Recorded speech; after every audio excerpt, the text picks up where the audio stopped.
If you enjoyed the video, don't forget to like, subscribe, and comment.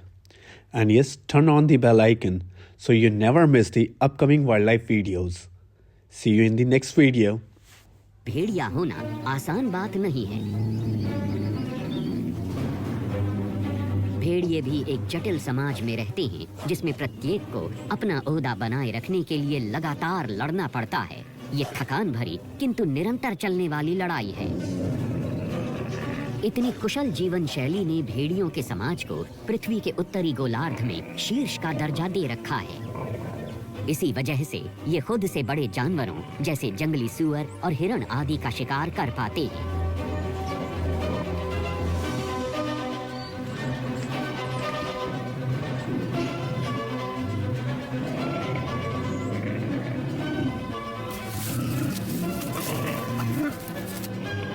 लेकिन शिकार हाथ लगने के बाद प्रभुत्व की जंग शुरू हो जाती है।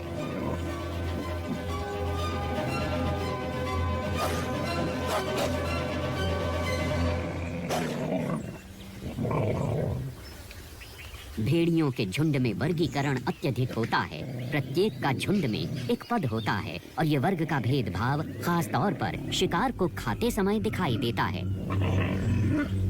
इनका समाज एक पिरामिड की तरह होता है जिसके शीर्ष पर एक मुखिया होता है और जिसकी सत्ता को बहुत कम ही चुनौती दी जा सकती है।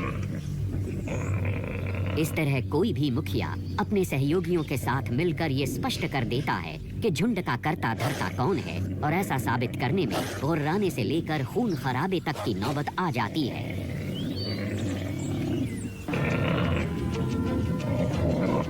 कभी कभी तो सबसे प्रतिकूल सदस्य को झुंड में ऐसी आक्रामक प्रतिक्रिया का सामना करना पड़ता है जहां उसे सशक्त सदस्यों के सामने अपना अंत दिखाई देने लगता है।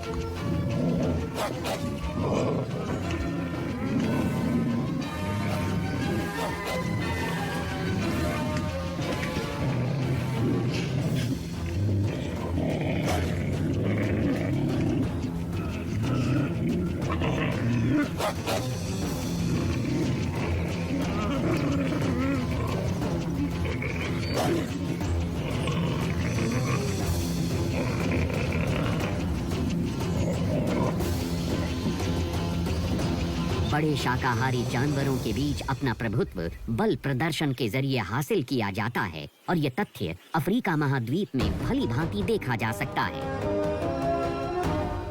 यहाँ पारंपरिक मुठभेड़ निर्धारित करती है कि नेता कौन है।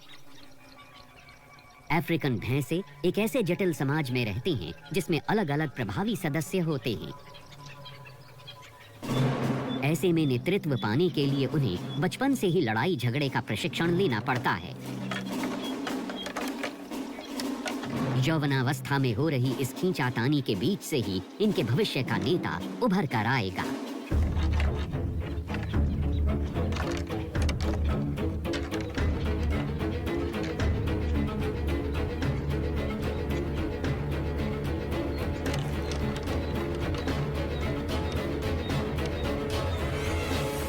और इस तरह अफ्रीका के केप भैंसों के झुंड की अगुवाई एक दूसरे से अच्छी तरह से परिचित नरों का एक छोटा गुट करता है। इस तरह ये बुजुर्ग गुट का नेतृत्व परामर्शदाता की तरह करते हैं। जहां सवाना के राजा शेर के रहते अपना अस्तित्व बचाना हो, वहां यही सबसे कारगर युक्ति होती है। अफ्रीका के मैदानी इलाकों में शेरों और भैंसों की ये मुठभेड़ हमेशा से चली आ रही है। दो शक्तिशाली समाज जो रोज की जद्दोजहद में एक दूसरे से भिड़े रहते हैं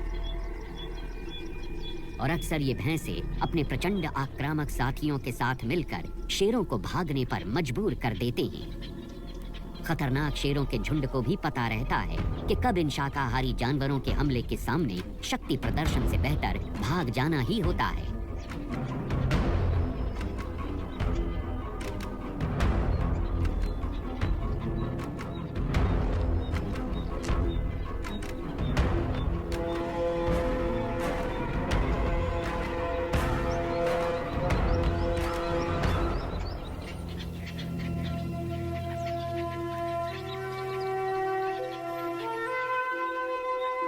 कुछ जानवरों के समाज में प्रभुता की ये लड़ाई जीवन पर्यंत बनी रहती है, पैदा होने से लेकर मृत्यु तक। चैकमा या केप बबून्स के साथ ऐसा ही है। 1 दर्जन से लेकर सैकड़ों की तादाद में ये वन वानर अपना समूह बनाते हैं, जिसका नेतृत्व एक नर करता है। इस नेता को चुनौती देने का साहस किसी में नहीं होता जब तक कि चुनौती देने वाले को अपने आप पर पूरा भरोसा न हो। इसके बावजूद इसकी छत्र छाया और देखरेख में युवा वानर एक दिन इसका ही स्थान पाने के लिए आपस में लड़ते भिड़ते रहते हैं।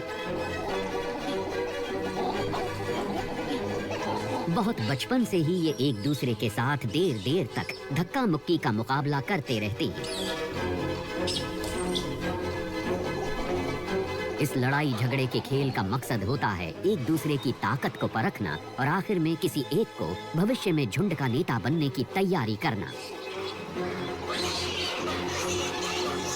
बबून के इस समाज में कोई भी बिना बहुसंख्यक वफादार समर्थकों के सत्ताधारी नहीं हो सकता।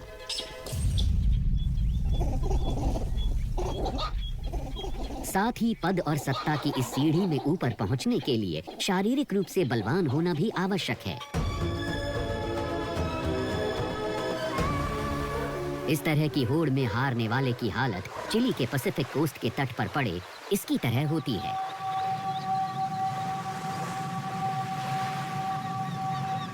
एक साउथ अमेरिकन सी लायन अपनी लड़ाई हार चुका है और नतीजे में अपनी जिंदगी भी, लेकिन शायद प्रतिद्वंद्वियों से ज्यादा इसने थकान की वजह से जिंदगी खो दी। प्रजनन के मौसम के दौरान बड़े नर सी लायन समुद्र तट पर चट्टानों के बीच अपना अपना साम्राज्य स्थापित करते हैं, जिसे ये अपनी मादाओं का हरम बना देते हैं। और इस तरह के बहुमूल्य इलाके को पाने के लिए बहुत से प्रतिद्वंद्वियों से इन्हें लड़ना पड़ता है।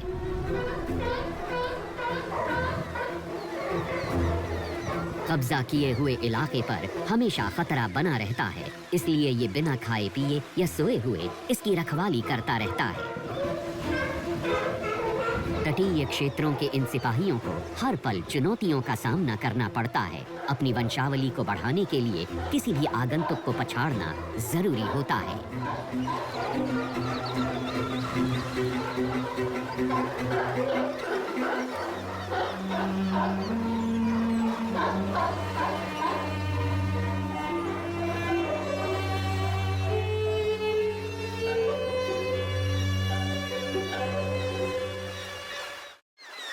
सत्ता हासिल करके उसे कायम रख पाना समस्त द्वंद्वों, युद्धों और गठजोड़ों के लिए एक अनबूझ पहेली है। यहाँ सबसे पहले पहुँचने वालों को सर्वश्रेष्ठ ठिकाना, सबसे पौष्टिक खाना उनकी वंश वृद्धि के लिए उपयुक्त होता है। पूरे पशु जगत के मुखियाओं को न केवल अपना ओहदा कायम रखना होता है, बल्कि जहाँ वो अपने समूह के साथ रहते हैं उस क्षेत्र की सुरक्षा भी करनी पड़ती है। ये वही क्षेत्र होता है जहाँ उनका घर, आराम करने का स्थान, खान पान की व्यवस्था और बच्चों को जन्म देने की जगह होती है।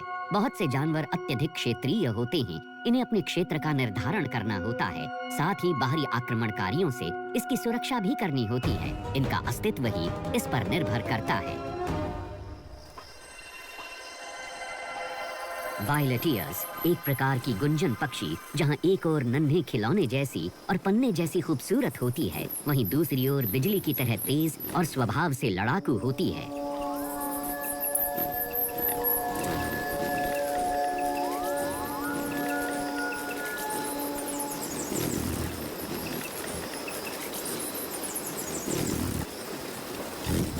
सभी गुंजन पक्षियों को अधिक से अधिक पौष्टिक आहार की जरूरत होती है, क्योंकि इन्हें अपना ज्यादातर समय उन फूलों की तलाश में बिताना पड़ता है जिससे उन्हें अपने लिए मीठा पराग मिल सके।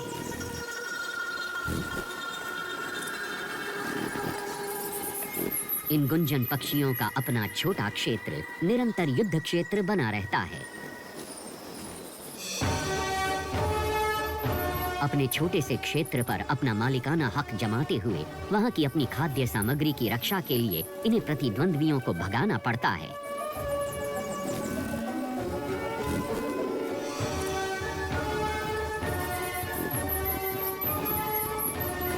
अपने क्षेत्र में आराम करने वाली जगह टहनियों को मुफ्तखोरों से बचाने के लिए किया गया युद्ध निरंतर होता रहता है, और इतना ही नहीं, ये अपेक्षा से अधिक हिंसात्मक भी होता है।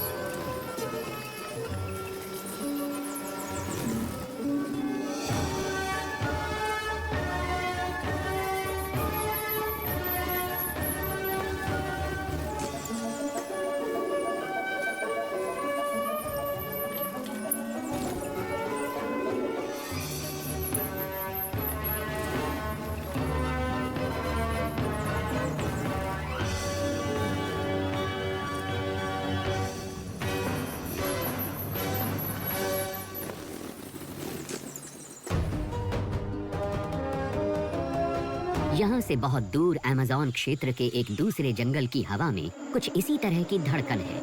अपनी गुंजन के साथ रोजमर्रा की जिंदगी जीती हुई मधुमक्खियाँ। दिलचस्प बात यह है कि इन्होंने अपना छत्ता चींटियों की एक बड़ी सी बांबी के ऊपर बनाया है। इसे देखकर लगता है जैसे चींटियों और मधुमक्खियों में अच्छी दोस्ती है। लेकिन तभी तक जब तक कोई आकर इनके शांतिपूर्ण ढंग से साथ रहने को अस्त व्यस्त न कर दे। एक बंदर इनके बीच से होता हुआ इनकी शाख को झकझोरता है।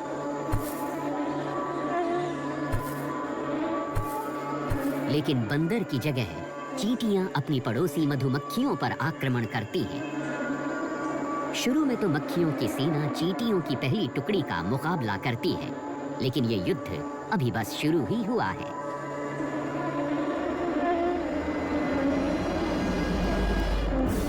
लेकिन जल्द ही दोनों के बीच प्राणघातक युद्ध शुरू हो जाता है।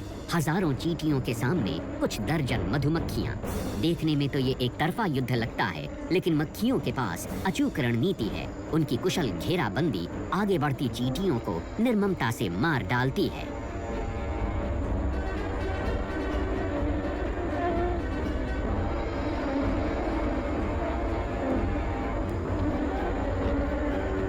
इस युद्ध में जमीन पर हजारों लाशें बिछ जाती हैं, लेकिन मक्खियां एक बार फिर इस जंगल के अपने छोटे से हिस्से को बचा लेती हैं। सेंट्रल अमेरिका का आसमान फ्रिगेट पक्षियों से भरा रहता है। इन कुशल उड़ाकों का ज्यादातर जीवन उड़ते हुए और समुद्र की सतह से भोजन जुटाने में ही कटता है।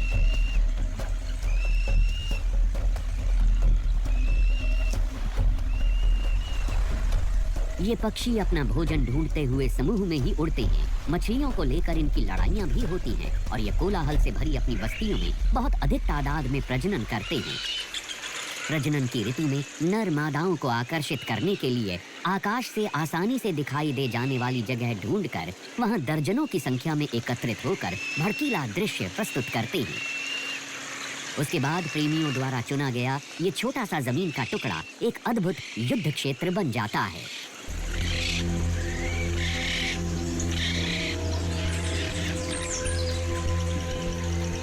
अपने गले में गहरे लाल रंग की थैलियों को गुब्बारे की तरह फुलाकर ये नर आकाश में उड़ती हुई मादाओं को आकर्षित करते हैं।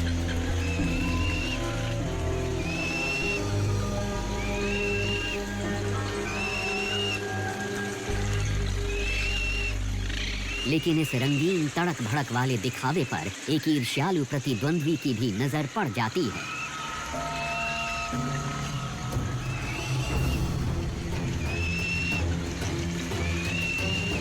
ये हमलावर अपने प्रतिद्वंद्वी की खूबसूरत लाल थैली को अपनी चोंच से फोड़ना चाहता है ताकि इस पर किसी मादा की नजर न पड़े। लेकिन ऐसे हमले का शानदार फ्रिगेट पक्षी अत्यधिक सुंदर ढंग से सामना करते हैं और खुद की रक्षा करते हैं। अपनी हुक्नुमा चोंच से ये हमलावर पर आघात करते हैं और आखिरकार हमलावर को वापस जाना पड़ता है। यहाँ प्रजनन के लिए जोड़े बनते हैं, विवाद सुलझाए जाते हैं, पनपते संघर्षों की हार जीत होती है, और ये सब केवल इस 1 वर्ग मीटर के क्षेत्र में। इनके पारस्परिक टकराव का एक तीसरा कारण भी होता है, जिसे हम रोजमर्रा की भाषा में प्रेम कहते हैं। पशु जगत में 2 अत्यंत महत्वपूर्ण प्रभावी शक्तियां होती हैं, आकर्षण और प्रजनन। ऐसे में प्रबल, हैरत अंगेज और अक्सर बहुत आक्रामक आचरण एक आम बात है।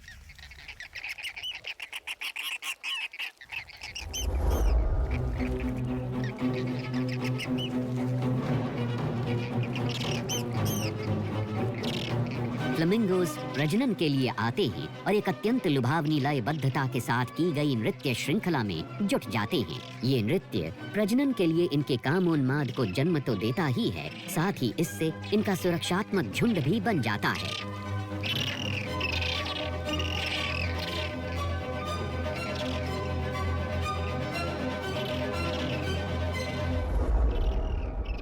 इतने सभ्य तरीके से ऊर्जा के बहाव को नियंत्रित करने के बावजूद अक्सर मुठभेड़ हो ही जाती है।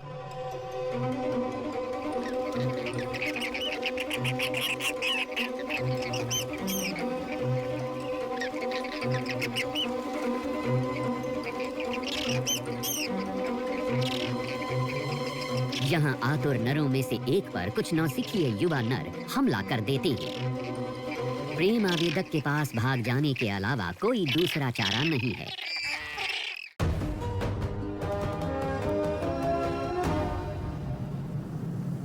दूर मेडिटेरेनियन जंगलों के ऊंचे ऊंचे उबड़ खाबड़ पहाड़ों पर जाड़ों के बाद पतझड़ के शुरुआती दौर में एक और टकराव की स्थिति पनपने लगती है।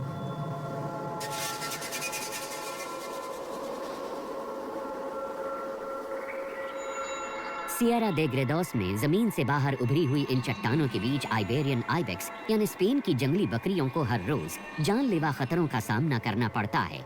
पतझड़ के मौसम में जोखिम और भी बढ़ जाता है। सर को चकरा देने वाले ये पहाड़ आइबेरियन आइबेक्स के घर हैं और यहाँ साल भर के अन्य जोखिम भरे हालात के साथ ही इस मौसम में एक और विपदा दस्तक देती है। प्रजनन ऋतु में एक तरफ तो ऊंचाई की वजह से शरीर और दिमाग की असंतुलित अवस्था और दूसरी तरफ प्रतिद्वंद्वी नर की जुड़वा सींगें। कामोत्तेजना की अवस्था में एक नर की सारी ऊर्जा दूसरे प्रतिद्वंद्वी नर को खदेड़ने पर केंद्रित होती है और यहीं से शुरू होता है भीषण टकराव।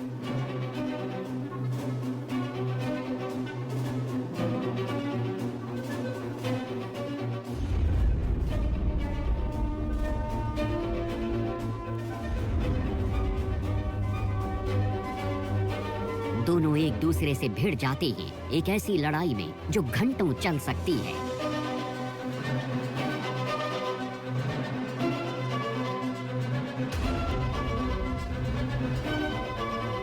अपने आसपास की दीन दुनिया से बेखबर प्रजनन के लिए आवेग से भरे दोनों की इस भिड़ंत की आवाज से सियरा के पहाड़ गूंज उठते हैं।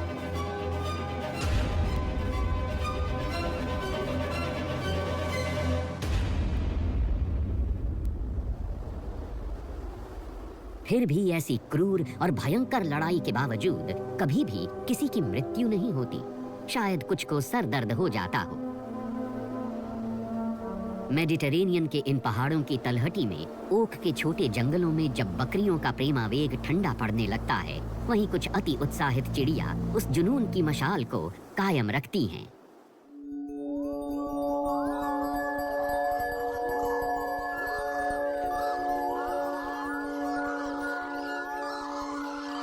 आइबेरिया के ओक के पेड़ों के बीच शीतकाल में ये यूरेशियन क्रेन्स शाहबलूत नामक फल और नई अंकुरित घास को खाकर बिताते हैं। शीतकाल के खत्म होते ही ये उत्तर में घर लौटने लगते हैं। प्रेमियों के बीच दावेदारी और मनमुटाव का भी वक्त शुरू हुआ।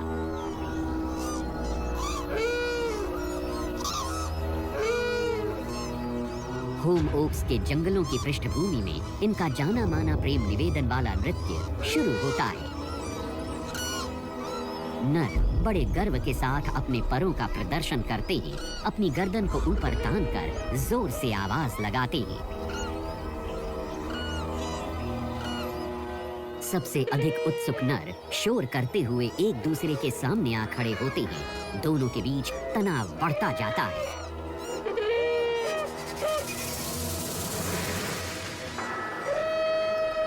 मादाएं ये सब देखती तो रहती हैं, लेकिन बहुत अधिक दिलचस्पी जाहिर नहीं करती।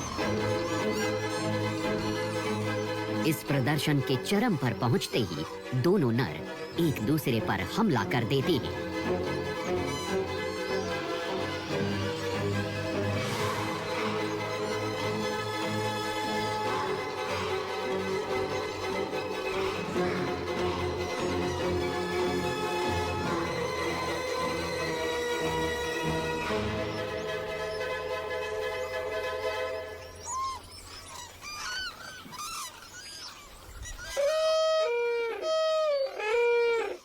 पर केवल प्रजनन के लिए आती हैं और यहाँ साल के कुछ ही महीने बिताती हैं। इनमें से केवल कुछ नर ही हैं जो अपना हरम बना पाते हैं, क्योंकि ये अपने जीवन में केवल एक बार ऐसा कर पाते हैं, तो इसके लिए इन्हें सुरक्षा करनी होती है। इन्हें देखने से तो लगता है कि नर सील के आपसी टकराव प्रकृति जगत की सबसे भयावह भिड़ंत में से एक। अगर वजन ज्यादा हो तो ये ज़बानी धमकियां और भी कारगर साबित होती हैं। बड़े और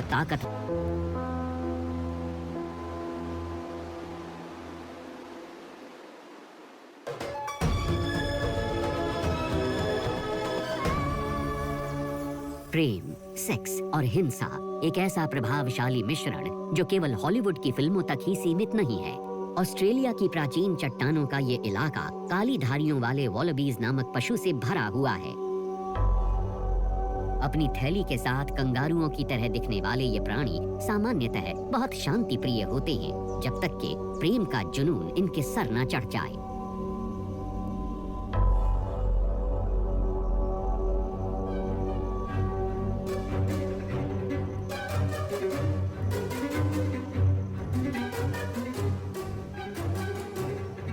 प्रजनन का मौसम इनके लिए बिना रोक टोक वाले किसी बॉक्सिंग मैच से कम नहीं होता। इसमें कोई नियम कानून नहीं। एक बार लड़ाई शुरू तो फिर सब जायज है।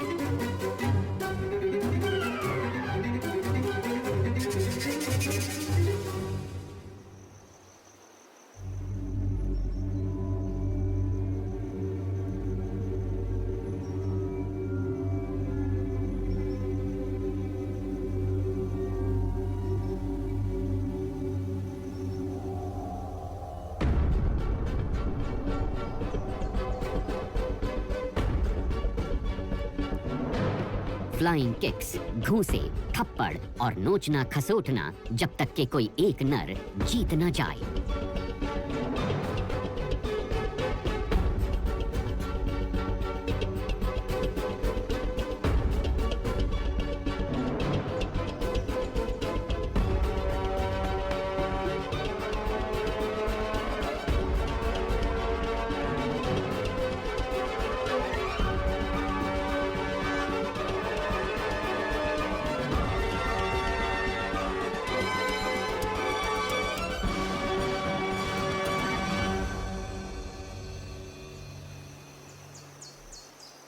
इस तरह की पूरी छूट के साथ हुई लड़ाई में गंभीर चोटें भी लगती हैं।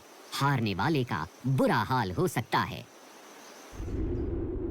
जीवन चक्र और अस्तित्व को बनाए रखने के लिए सेक्स, ताकत और क्षेत्राधिकार का संघर्ष जितना जरूरी है, उतना ही भोजन के लिए भी। लेकिन सभी योद्धा भयानक मांस भक्षी नहीं होते। टेनरीफे के पथरीले कैनरी आइलैंड में अभी तक डायनासोर्स घूमते फिरते हैं या उन्हीं के आधुनिक करीबी रिश्तेदार। ग्रैंड कनारिया की विशालकाय छिपकली की लंबाई 80 सेंटीमीटर तक हो सकती है। अपनी इस प्राचीन शक्ल सूरत के बावजूद ये अधिकतर शाकाहारी होते हैं।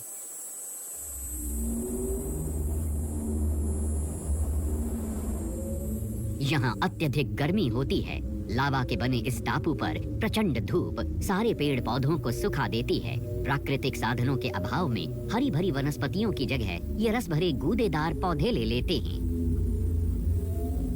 यहाँ की लड़ाई बराबरी की नहीं होती। बड़े जानवर छोटों से अधिक ताकतवर होते हैं, इसलिए यहाँ हमेशा बड़े की जीत होती है। बड़े आकार वाली छिपकलियाँ अपने से छोटों को डरा धमका कर भगा देती हैं और इसलिए भोजन का अधिक पौष्टिक हिस्सा इनको मिलता है।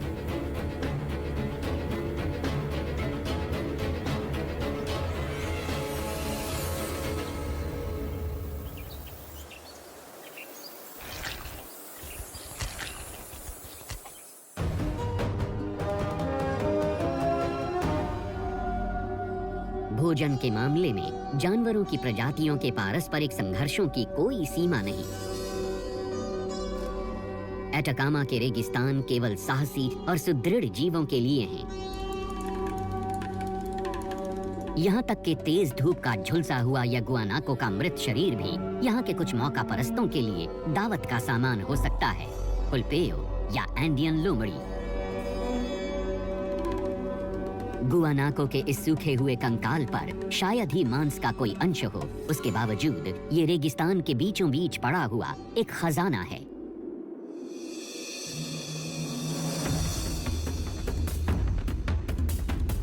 इसमें मौजूद प्रोटीन की मात्रा इस लोमड़ी को काफी दिनों तक जीवित रखने के लिए पर्याप्त है। लेकिन इस इलाके में पुलपेयो लोमड़ी ही नहीं, बल्कि इसके बहुत से रिश्तेदार भी इस दावत का मजा लेना चाहते हैं।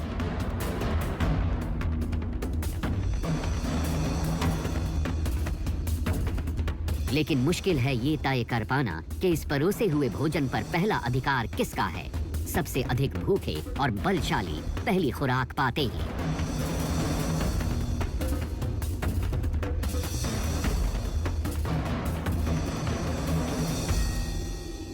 जिसने खोजा है सामान उसी का है वाला कानून यहाँ नहीं चलता। इसलिए खोजने वाले को इस खजाने को बचाने के लिए दूसरी लोमड़ियों से लड़ना होगा।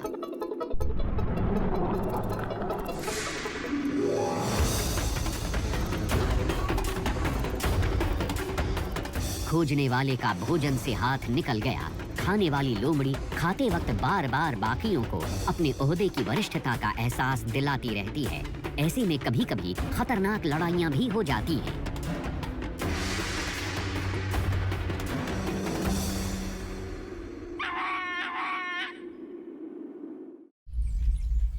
जीवन चक्र बनाए रखने के संघर्ष के लिए जो पांचवी प्रेरणा होती है वो है परिवार।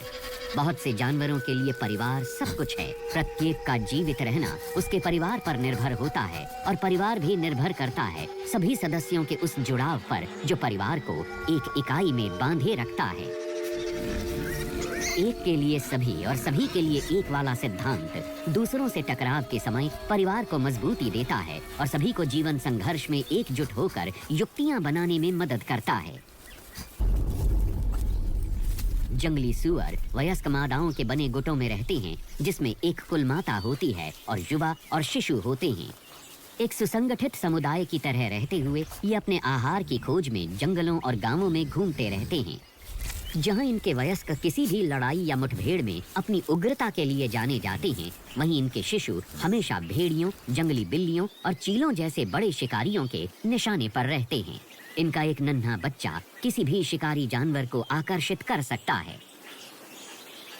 इसी वजह से इनकी शक्तिशाली कुल माताएं हमेशा चौकन्नी रहती हैं। किसी तरह का खतरा भांपते ही पूरे झुंड को वो आगाह कर देती हैं।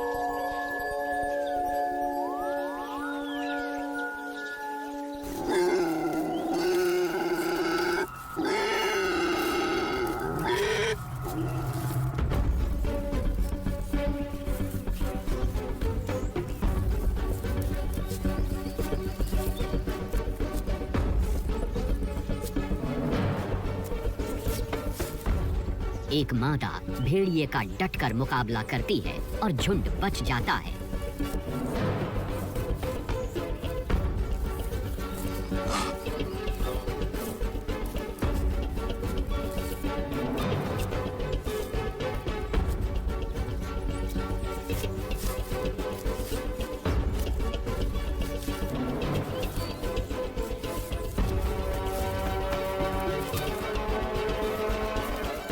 और इस टकराव में केवल बच्चों की हिफाजत ही नहीं हुई, बल्कि ये मादा भी सफल विजेता की तरह उभर कर सामने आई।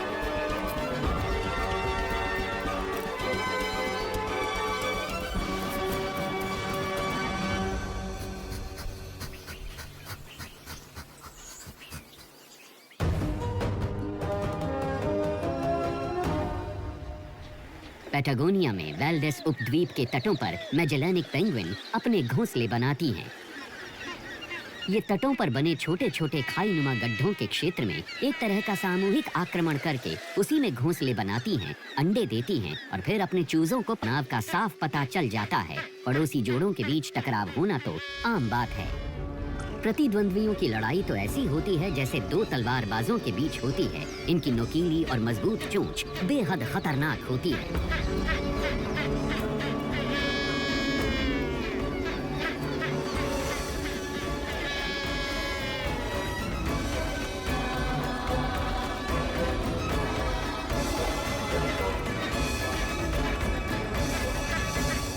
और कभी-कभी जानलेवा भी।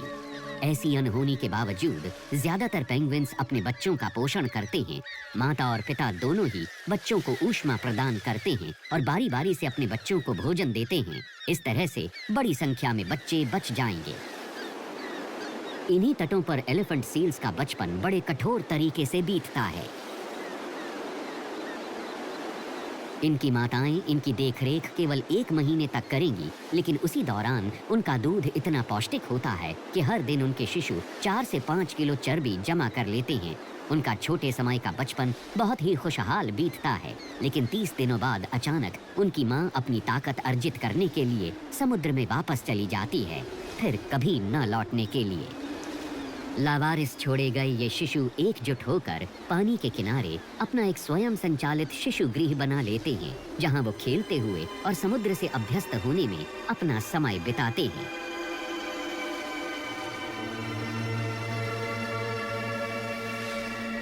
उसी समुद्र में पास ही ऐसे स्तनपायी भी रहते हैं जो अपने शिशुओं की देखरेख कई सालों तक अपने अपने परिवार के समूह में रहकर करते हैं।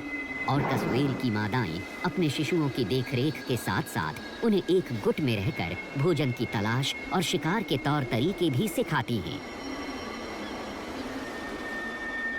जब युवा एलिफेंट सील्स तट के किनारे आते हैं, तब ऑर्कस मौके का फायदा उठाते हुए अपने शिशुओं को उनके शिकार के गुर सिखाती हैं। दोनों ही प्रजातियों की जिंदगी में ये एक बहुत महत्वपूर्ण सीख रहे हैं, जबकि एलिफेंट सील्स को अकेले ही अपनी जान बचाकर भागना सीखना पड़ रहा है। किलर व्हेल्स के पास परिवार का सहयोग और तजुर्बा है जो उन्हें आगे बढ़ने का मनोबल दे रहा है।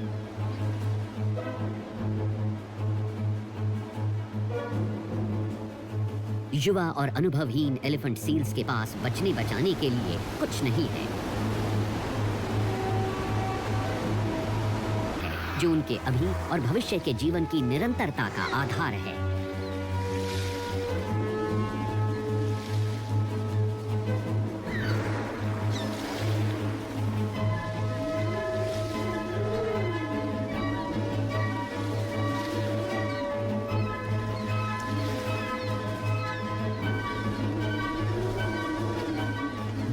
ये वही जीवन मृत्यु के बीच का संघर्ष है जिसकी वजह से शिशु सील का चेहरा चिरकाल से चल रहे प्रकृति के संतुलन का प्रतीक बन गया है।